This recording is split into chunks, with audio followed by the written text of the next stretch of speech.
LR3 rear steel bumper built by Tactical Rover, also known as Tactical 4x4. Now I said LR3, it also will work on an LR4 to the same exact body style. They didn't change it for 10 years. It's still in 2015, the same body style as this. So if you have an LR4, this will work on your vehicle as well. Now, the reason that we're showcasing this is that this vehicle we've designed is for extreme off-roading, but it's also a daily driver. And this rear steel bumper looks fantastic. It's extremely well made. It is very, very strong, thick plate steel. We chose to go with the rock sliders because the rock sliders match the rock slider that we have on the side of the vehicle, which we will discuss in a future video. But I love how they custom build these to wrap around to go right into the rear fender. And one thing you do need to note is you cannot use your mud flaps with this. So you're going to run mud flap free unless you're going to put the kind that truckers use that hang down.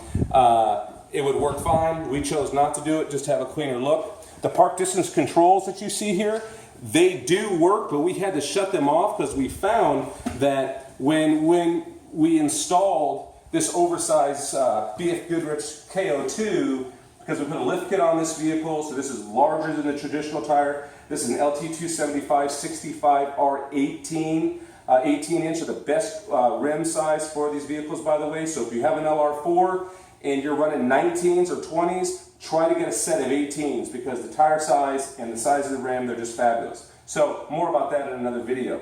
But we cannot use the park distance control because the sensor under here sets it off, so it constantly thinks that we're backing up. So we shut that off. They look good, it looks nice. If we ever took this tire off, we could hook them back up and they'd be fine.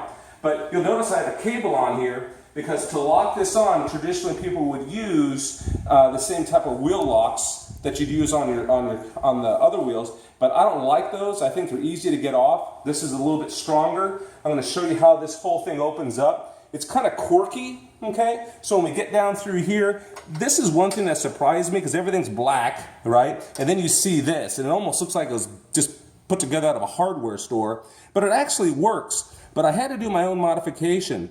These little black nipples right here, you'll see is a couple little gouges. That's because when you pull this out, and you have to make sure that's on, because if you don't hook that up, and you're driving down the road and it's shaking, that can easily pop up, and then there you go, then it could just unhook, okay? And then you're driving down the road, and you won't know it until someone's honking at you, or you see it in your rear view mirror, or your side view mirror, that your tires swung out. But you'll notice when I pull this out, okay, it would hit here, so I had to put these black nipples on here, so it swings out, pull that up, and there you go.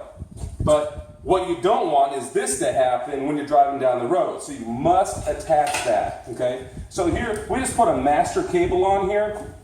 We did that because we don't want to get stolen, and these tires are about $265 a piece, rims are about $200 to $250 a piece, so that's $500–600 after you mount and balance them. That's a lot of money sitting back here. Very, very durable, very strong bumper. We've had no issues going off-road. This thing isn't rattling around. It's great. There are some adjustments that you can do right here. So when you get it put on, you might find that you need to adjust it to your liking, how easy it is to open and close when it's when you're locking it up.